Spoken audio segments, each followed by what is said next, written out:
This morning we are here at the Ninh Binh railway station. We're making our way up to Hanoi, which is only about 100 kilometers away, so it's pretty close. Now, we have been to Hanoi before. That's actually where we started our big Asia trip last November. So we're excited to get back there since we're a little familiar with the city, and it's got a great vibe, amazing food. So it'll be nice to be there for a couple weeks, maybe see some things we didn't before. But we're going to head into the train station, wait about a half an hour, get on our train, and be on the way. Vietnam, known for its rich culture, stunning natural beauty, delicious cuisine, friendly locals, and vibrant cities. We're taking you on an incredible 55-day epic train adventure from the vibrant heart of Saigon to the soulful streets of Hanoi. Join us as we explore stunning landscapes, serene beaches, frenetic city streets, and ancient citadels. From the bustling streets of Saigon to the historic charm of Hanoi, this trip is filled with unforgettable moments. So sit back, relax, and enjoy the journey. So the train is on time, which is cool. This is the SC20 originating in Da Nang, so I expect we're going to see a lot of people getting off here in Ninh Binh that were on the night train. So yeah, everything is kind of aligned with where we thought it was going to be. Okay, very organized and punctual. We are off to Hanoi. We are today in a sleeper carriage because that's all that was available. I think I said in an earlier video that I struggled on a couple of our routes to get the soft seats, but I think we're actually going to be more comfortable in this sleeper because we have an entire cabin to ourselves, and it's very unlikely that anyone else is going to get on, just because we've only have a couple of stops between here and Hanoi. So we basically have an entire private cabin, and it's air conditioned, so we're not squished, plenty of room to stretch out. So we're gonna sit back, relax, maybe enjoy a couple of podcasts, and wait for our Hanoi destination.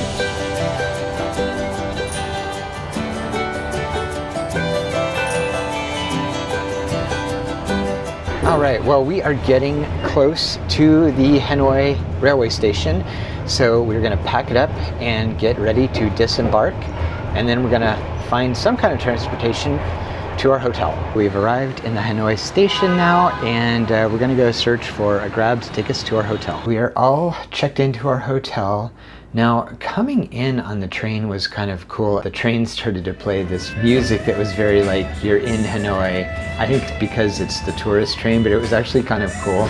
And then as we're getting close to the station, we were going through Train Street, and we could see all these people like right along the train tracks on Train Street. That was kind of interesting as well. So we're here in our hotel, and we're a little bit hungry, so we're gonna go grab something to eat. For dinner tonight, we are heading out to a restaurant we've been wanting to try called Cha Ca Tang La.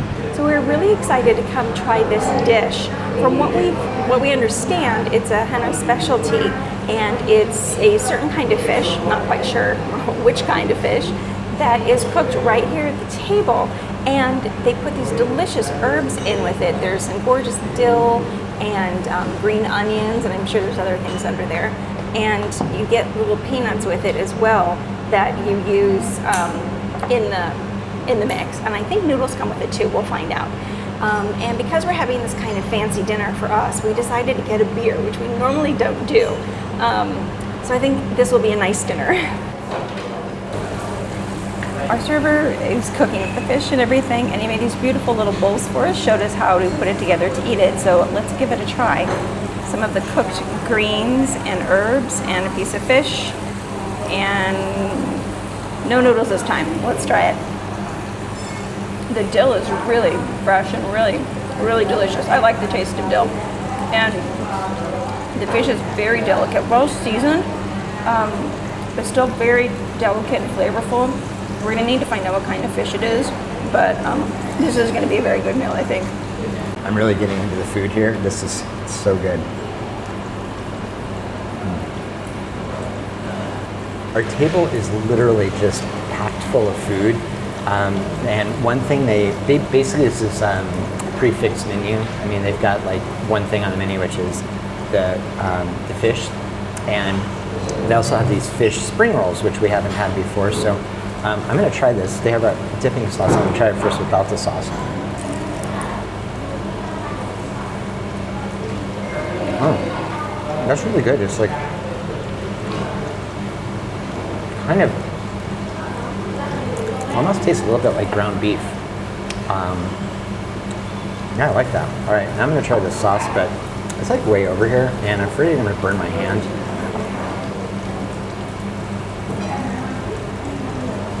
All right, got some sauce. Oh, very good too. Super delicious. This place, top notch. It also, by the way, is in the Michelin Guide. So there are lots of restaurants here that I think try to kind of copy, imitate, maybe fake. So we'll go ahead and link this location down in the description so you know exactly where to find it. So we absolutely just loved this meal. Fish was so great. The herbs and the onions, everything is so fresh. That's one thing we've really been enjoying about Vietnamese food is how fresh everything seems to be. Egg rolls are gone, all the fish, everything is gone. And we totally enjoyed it. You need to come try this restaurant if you are here in Hanoi. You will love it too. Okay, so we're all done. The total was about 476,000 Vietnamese dong. Came to about, $20, so $10, a little less than $10 each. That included beer. I think that's pretty reasonable considering like how nice the restaurant was. I mean, you could definitely eat for less, but we're trying to try some more unique foods. So stick with us because we've got some interesting stuff on the way. We are here in Hanoi. We happen to be here just before National Day, and we will be here for National Day, which is celebrated on September 2nd. The first National Day, I guess the first day was in 1945, when Ho Chi Minh basically read the Declaration of Independence, I guess, for Vietnam, and it's been celebrated every year since then. This year is the 79th anniversary, and there is a lot going on here. We decided to come out to visit the Imperial Citadel, which is one of the monuments here that we didn't get to see the last time we were in Hanoi. So if you've been following our channel at all, you know that we have already been in Hanoi. We actually saw a lot of different sites, so we're not going to be doing a lot of touring around Hanoi this time, but if you're interested, I will link that video because I think we did quite a lot and it was a really fun trip, and it's actually one of the reasons why we decided to come back to this really, really vibrant city. But it's crazy. I've got lots of stuff going on around me. I'm kind of so we're gonna go inside and buy our tickets and check out the Citadel. So I'm really excited to explore the Citadel here. From what I was reading, there are over 1,000 years of history on this location. And of course, like most old things, most old fortresses, they've been destroyed and rebuilt and destroyed and rebuilt a couple of times. So I'm not sure what we're gonna see, but I'm excited to go find out. I'm really glad that I have Stephanie here because I was reading about this place before we came here just to get a little bit of background, and I can only remember like one or two facts, so it was like in one ear, out the other, but there is a lot of history. I think like several hundred years of history, right? Over 1,000 years. See, I can't even keep that straight. There's so much going on here, and with all the countries we visit, it's so hard to keep like the history, that information in your brain. There's just so much richness here, so I'm looking forward to today. And what's really special is that there's like so many tourists here coming from, like local tourists from Vietnam coming here to celebrate the National Day. So it's going to be really busy. We're walking by what is normally an open field, but there are all these little tents set up here that have food and other items. So it looks like all the activity out there was for this ASEAN celebration. which is basically like a conglomeration of different countries in Asia that get together for economic yes, and cultural things. And it looks like they're practicing for festivities later in the day. So now we have actually entered the Citadel complex or compound, and we're going to go up and take a look at the Citadel wall, which right now is kind of obstructed by a big stage, but hopefully we'll be able to get some good video. I don't know. We're going to head up and see what we can see. This place is going to look so nice at night. There's so many lanterns set up. There are these beautiful little lotus lanterns set around the perimeter of this part of the Citadel. I think it's going to be something really special to see at night. So behind me, there's this really overgrown section of the Citadel, and you can see where there are structures covered by all the plants. And it really makes me wonder what's under there, and when they get around to excavating it, what they're going to find there.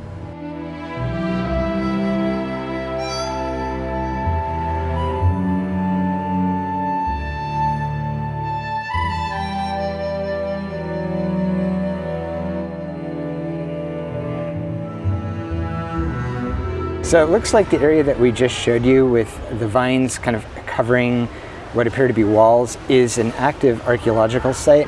I don't know exactly what they're doing with it right now, but our experience is they'll excavate and take measurements and do things that archaeologists do, and then they'll cover it back up to protect it until they can get to a point where they can actually like build walls or structures over it to protect it from the elements. So we got a few pictures we can see where they were excavating. There's some signage along the side that explains a little bit about the history, but it's pretty interesting.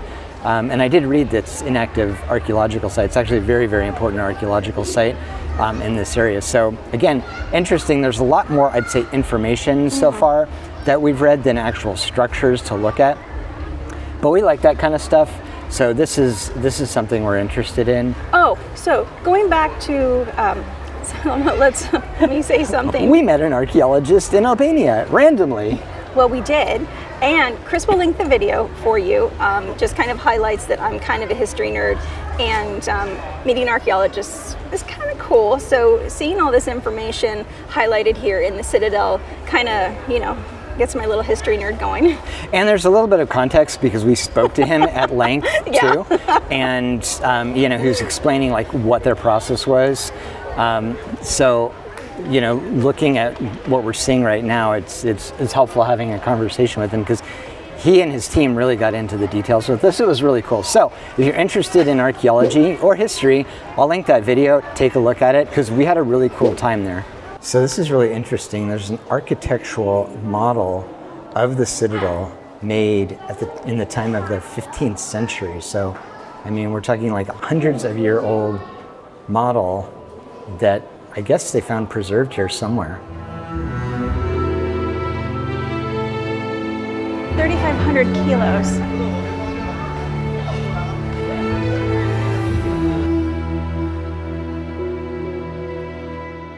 So it hasn't happened in a while, but these cute ladies behind us dragged us into some pictures with them, and they were so cute, and they wanted to like take turns standing next to us taking pictures. So yeah. It's really kind of fun and really kind of special, the things you can experience when you travel. Xin chào.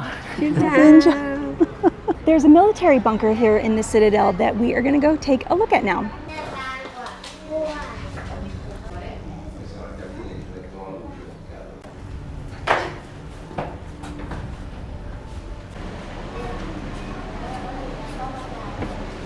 Well, that was a pretty small, tight-quartered bunker. I mean, there wasn't much there other than like an operations room. Like a communications room, and they really kind of emphasized the communications aspect of it. But I have a feeling there might be other areas where there were living quarters, different things that just aren't accessible to the public. Yeah, kind of curious, because we've seen some pretty big bunkers, but they were more like, all out, like the whole country was... in the mountains, deep, hidden, that you'll never get to in 1,000 years. Right. Just taking a break here, kind of watching people go by. A lot of domestic tourists here, which is cool to see. It's a pretty busy day. We're going to continue on. We've got, I guess we're probably about 50% through the exhibitions here. There's a lot, again, a lot to see. Yeah. We're kind of getting a little overloaded. It's like a museum overload, but it's really interesting too. One exhibit that I think was really interesting is just how they relocated this citadel, which really was the capital of Vietnam, and they did it by traveling by boat, taking everything by boat. Kind of an interesting piece of information that I hadn't read about before. So definitely a good place to come. You can breeze through it, or you can take your time like we're doing, and read what's interesting and kind of skip what you're less interested in. Just typically what we do when we go see museums. So I think it's time to press on, keep going, and Then get something cold to drink. yeah, cold would be good.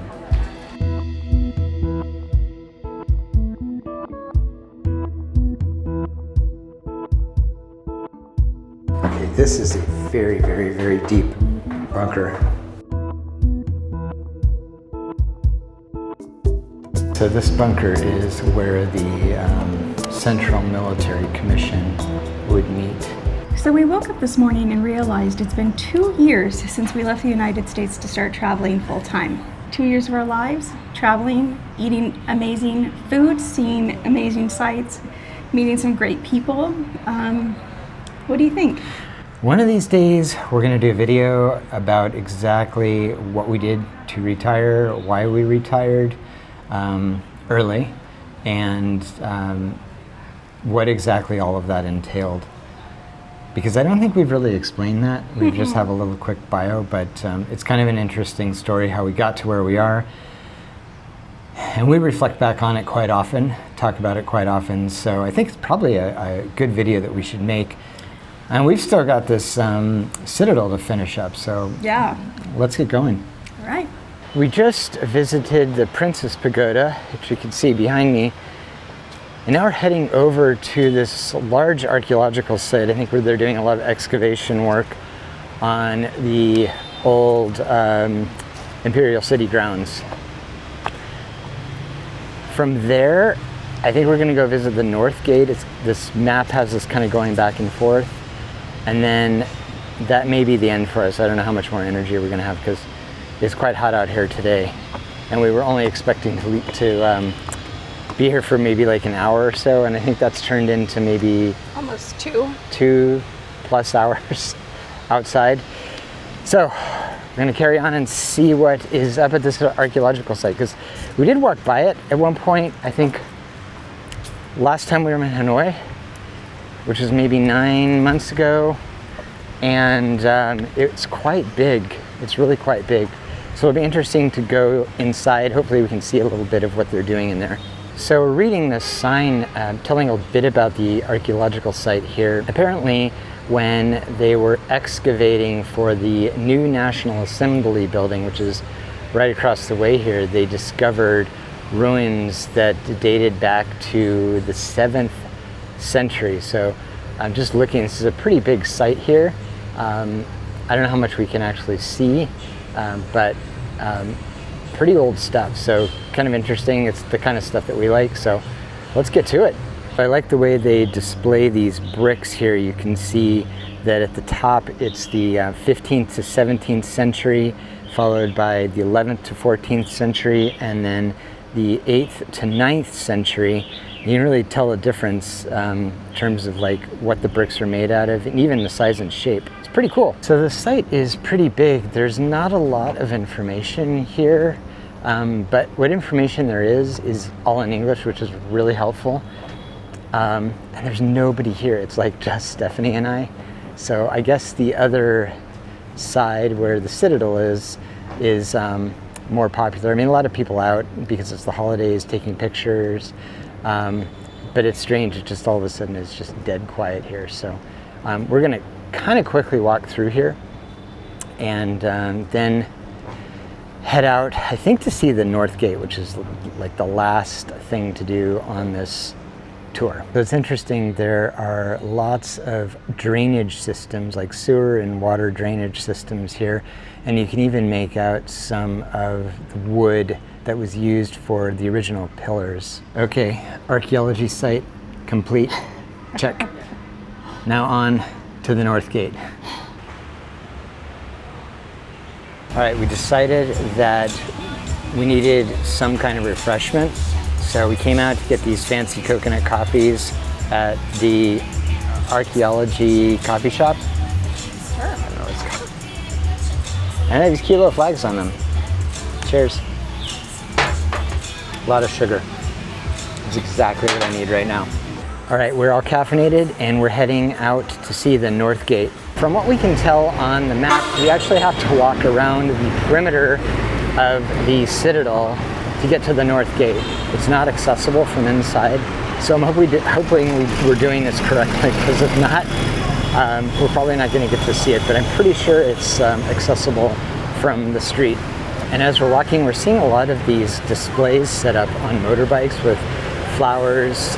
I think they're available to like pay a small fee to take pictures in like your traditional dress for special occasions, but they're just like all over the place here. So you do walk around the perimeter. There is an entrance, so you can see the North Gate apparently from the inside. So we're gonna go check it out. So there's a lot of really interesting historical information posted inside the Northern Gate. I mean, there's actually quite a lot to read through, but very interesting about just, again, the history of the Citadel and then the history of this gate in particular. So glad we came out here, even though it was quite a walk. Yeah. And now we get to climb stairs and go up to the top, which I read there is a temple up there, so we'll see. But there's a nice little shrine up here, some nice views of the street, and it's hot. So I think it's time for us to head back down, make our way back to the hotel. So we read about on the inside that there were bullet holes on the front of the gate from French battleships that attacked in 1882, I think. Yeah, thank you. And I was wondering, like, what does that mean? Those were some big bullets. I think they were shelled pretty heavily, but you could see, like, very destructive. I mean, considering how massive this wall is. So I guess the French left the North Gate up as sort of a reminder not to what? Mess with them? Yes, mess with them. So, wow, kind of scary. All right, now we're gonna head down this street, really cool looking street, and nice and shady too. Yeah. And kind of leisurely make our way back, I think, back to the hotel.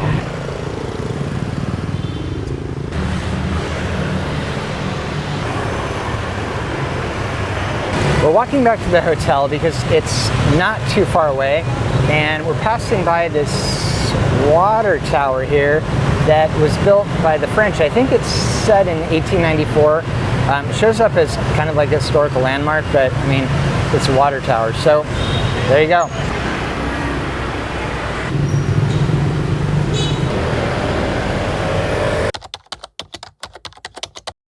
Tonight we're going out to get our vermicelli noodles, but the type of noodles we're getting are very special and I believe unique to Hanoi. So let's go find out exactly what we're eating. So Chris found this place where they specialize in fried eels. And I'm looking at the menu over here, and there's vermicelli blend, clear vermicelli soup, eel porridge, fried vermicelli, fried eel, and another kind of porridge. We decided to go with the vermicelli mix, and it looks really good. I'm super curious to try it. We got our eel and noodles, and it looks really, really good. We've actually had a couple bites, mixed it up a little bit, flavored it. I put some lime on mine, and the eel itself is super, super crispy. Delicious. The best way I can describe it, and sorry to viewers who this may upset, is it tastes like a really, really well roasted chicken, like the really crispy bits on the ends of the wings. Sorry if that's a big graphic, but it's just really crispy and delicious and crunchy and savory. And I'm glad we are not sharing this because it's really, really great. Are you recording? Yep.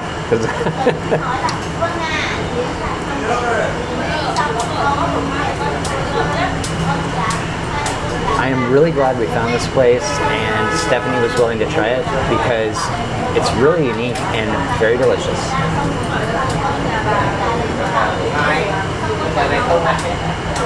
We have had lots of tasty meals and this one did not disappoint. It was also super unique. I'm glad you found it. It is in the Michelin Guide. No stars, but in the guide, so it's really, really good. Really crowded, fast turnover.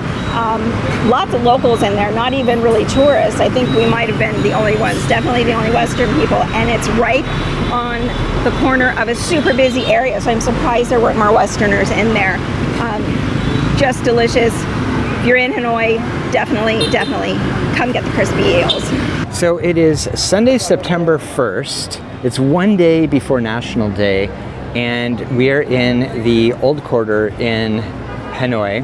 We decided to come out because on the weekends they close down the streets in parts of the Old Quarter to check out the people. It's generally pretty crowded, and today is no exception. Behind us is Hongqian Lake. This is a very well-known area with like a temple and shrine behind us. And yeah, we're just gonna walk around a little bit, maybe grab a bite to eat. We're not quite sure yet, but there are a lot of people out here. Yeah. Super energetic. The traffic, as expected, is crazy, especially with a lot of the streets shut down. So just full of energy, super cool day. And it's actually our last full day in the Old Quarter. We're gonna be moving to another part of the city. Stay tuned for that. So yeah, let's get going. Yep. So I forgot to mention, the last time we were here, we took a walk over to the little island behind us where the temple and the shrine are located. And there's a whole long history there. It's really interesting. We covered a lot of it in that video, as well as other parts of Hanoi. That was really our focus on the city as itself. So if you're interested, I'll go ahead and link that down in the description. And I'm really glad we came back to Hanoi. One, because it's just a great city and there's so much to explore and to see. And I don't know if it's because National Day is tomorrow or it's a different time of year, but there is such a vibe to the city today. It is so much fun just to be out in the crowds and walking around. It somehow seems a little less crowded than the last time we were here, and I don't know if that's just because there's not as many Western tourists, I don't think. Or maybe there's just more Vietnamese tourists here, you know, people coming to the capital for the National Day, like people go to Washington, D.C. for 4th of July. But it's a vibe and it's really cool. Ever since we left Hanoi last November, I have been thinking of these delicious little donut-like, amazing deliciousness balls. And we found some last time we were here, and Chris bookmarked it, thank goodness, because there's no address for this little place. And so we've come back today and gotten some little bites of just absolute drool delicious. And we're going to enjoy them. So we came down to this little shop called Little Bowl, which serves a very, very popular Vietnamese dessert called Che. It's very hard to describe. They're different types of, like, I guess, bases, and it can be condensed milk, coconut milk. It's basically a sweet dessert with all of these jellies in it, and it's served in either a bowl or a cup. And I guess sometimes it can be served hot and cold. This place serves it cold. So I'm gonna get this durian base, or this durian special bowl, and Stephanie is going to get this caramel ice cream bowl that's maybe a little less adventurous than the durian, but since I've been trying durian, I've really enjoyed it. So let's go check this out and see what it's like. So we went inside and there were like a lot of people, and we were a little bit uncomfortable recording. So I really enjoyed what I had. The durian was really good. There was some like green jelly ball, I don't know what it was, that was really delicious. It was kind of large, and lots of little, I don't know if they're tapioca balls or what they are, but I'm honestly, for somebody that's never had it, I mean, it just looks so different, and I would say a lot of Westerners would be like, I'm not going to try this, I'm not going to eat it, but I'm really glad that we came out and tried this, and I think maybe Stephanie is as well, just because we had a rather interesting experience in Quy Nhon. If you take the word che and you translate it in Google Translate, it actually translates to tea. And when we were there, we thought that we would order some che, tea, which actually is, I think, cha in Vietnamese, but Google Translate is honestly not very good with Vietnamese. We've been tripped up a lot using it. So she ended up ordering this che thai, which ended up being a cup of condensed milk and a bunch of jellies and durian when she thought she was going to get Thai tea, which she and I laugh about a lot. So this was sort of coming full circle. We came back to try this, and I think we both really enjoyed it. There is a pho restaurant that was highly recommended to us as being best in Vietnam by someone who's had a lot. And so we're going to go over there now and try it, and we'll tell you what we think. Okay, this place is very crowded. We have very little room to film, but it looks and tastes delicious. The beef is really, really tender, very, very tasty. The broth is really good. You can doctor it up yourself. It's really nice. Super fast-paced dinner. Yeah. It's raining. It's like Kind of hectic. The streets, there was some lightning. Yeah, but really good. And we didn't even realize this place is in the Michelin Guide, including the 2024 Michelin Guide. So we'll put the information about the restaurant down in the description so you can find it. Really good. And it only costs, what, 120,000 Vietnamese dong, which is for both of us. Not very expensive. No, and it was excellent. Yeah. It's our last day here in the Old Quarter, and we're heading to another part of the city. Before we leave, we decided to take a break at Aha Cafe, which is one of our favorite coffee joints in Hanoi. I got a special drink. It's like an avocado coconut ice cream drink. And what did you get? And I got a coconut coffee, of course. So we're going to enjoy these, and then we're going to make our way to our next destination. We've just finished our delicious drinks, and now we're going to head back to the hotel, get our things, take a grab to our next destination. Stay tuned and see where we go in our next adventure. If you like what you're seeing, please give us a thumbs up and subscribe, and we'll see you in the next one.